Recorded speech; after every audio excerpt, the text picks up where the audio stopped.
నిమిషాల్లో చెప్తాను అధ్యక్ష. నేను మాట్లాడబోయే అంశం సభానాయకుడు గౌరవ ముఖ్యమంత్రి చంద్రబాబు నాయుడు గారికి వ్యతిరేకంగా గత వైఎస్ఆర్ కాంగ్రెస్ పార్టీ ప్రభుత్వంలో జరిగినటువంటి ఒక మహాకుట్ర. ఈ కుట్ర నేను మాట్లాడలేదు అధ్యక్ష.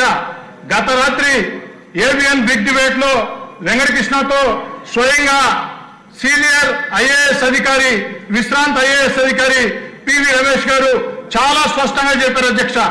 గత రాత్రి ఏబిఎన్ బిగ్ డిబేట్ లో వచ్చే అంశాలని ఈరోజు ఆంధ్రజ్యోతిలో ప్రముఖంగా వచ్చాయి అధ్యక్ష. దీంట్లో పివి రమేష్ గారు చెప్పినటువంటి మాట ఏమిటంటే, నేను ఏనాడు కూడా స్కిల్ డెవలప్మెంట్ కేసులో పొరపాటు జరిగింది అని చెప్పలేదు. స్కిల్ డెవలప్మెంట్ కేసులో ఆ యొక్క చంద్రబాబు నాయుడు గారిని జైల్లో పెట్టేదానికి ఆనాటి ముఖ్యమంత్రి జగన్మోహన్ రెడ్డి గారు ఫైళ్లు మాయం చేశారు. ఎందుకంటే ఏకకాలంలో 3 దగ్గరల స్కిల్ డెవలప్మెంట్ లో, సిఐడిలో, సీఎంఓలో అంతా కూడా ఫైళ్లు మాయమని, ఈ మాయం కావాలంటే సీఎం ఆఫీస్ లో ఉండే పెద్దల జోక్యం ఉంటేనే సాధ్యం అవుతుందని చెప్పని వారు స్పష్టంగా చెప్పారు అధ్యక్ష. మరి ఈరోజు చంద్రబాబు నాయుడు గారి మీద జరిగినటువంటి కుట్ర ఒక వ్యక్తి మీద జరిగిన కుట్ర కాదు అధ్యక్ష. ఒక హై ప్రొఫైల్ వ్యక్తి మీద ఇంత పెద్ద కుట్ర జరిగితే ఇక ప్రజల మీద ఇలాంటి కుట్రలు ప్రభుత్వ ప్రోద్బలంతో జరుగుతాయి. గత వైఎస్ఆర్ కాంగ్రెస్ పార్టీ లాంటి ప్రభుత్వాలు మళ్లీ భవిష్యత్తులో అవకాశం వస్తే ఇలాంటి కుట్రలు జరుగుతాయి చాలా స్పష్టంగా చెప్పారు అధ్యక్ష. చాలా స్పష్టంగా పివి రమేష్ గారు కొత్తగా ఈరోజు చెప్తున్నారు అధ్యక్ష. గతంలో చంద్రబాబు నాయుడు గారిని అరెస్ట్ చేసినప్పుడు పివి రమేష్ గారు, అయ్యా వైఎస్ఆర్ కాంగ్రెస్ పార్టీలో అధికారులు additional advocate general PV Ramesh గారి వాంగ్మూలం ఆధారంగా చంద్రబాబు గారి మీద కేసు రిజిస్టర్ చేశామని చెప్తున్నారు. ఇది అవాస్తవం. స్కిల్ డెవలప్మెంట్ లో ఎలాంటి పొరపాట్లు జరగలేదు. కొన్ని లక్షల మందికి మేళ్లు జరిగాయి.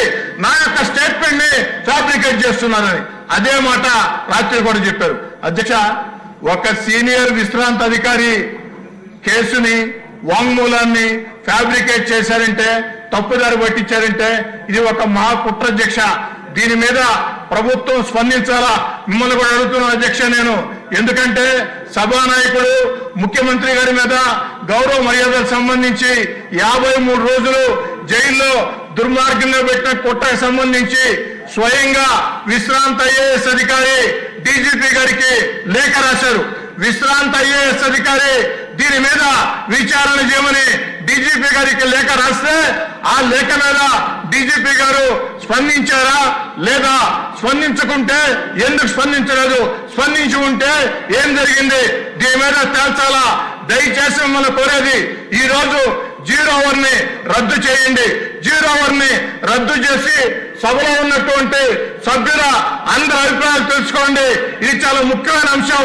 ఒక విశ్రాంత ఐఏఎస్ అధికారి స్వయంగా మీడియా ముందుకు వచ్చి చెప్తున్న మాట వారు కొత్తగా ఇప్పుడు చెప్పే మాటలు కాదు, ఆనాడే చెప్పి ఉన్నారు. అధ్యక్ష దీన్ని సీరియస్ గా తీసుకోవాలని కోరుకుంటూ సెలవు తీసుకుంటూ ఉన్నారు. 0 అవర్ కంటిన్యూ అవుతుంది. ఇది చాలా ఇంపార్టెంట్ సబ్జెక్ట్ కాబట్టి దాన్ని సెపరేట్ గా డీల్ చేద్దాం. దానికి 0 అవర్ ని క్యాన్సిల్ చేసేసి చేయవలసిన అవసరం. ఇక్కడ సమాధానాలు ఉండవండి. 0 అవర్ లో సమాధానాలు ఉండవు. దయచేసి సీనియర్ శాసనసభ్యులు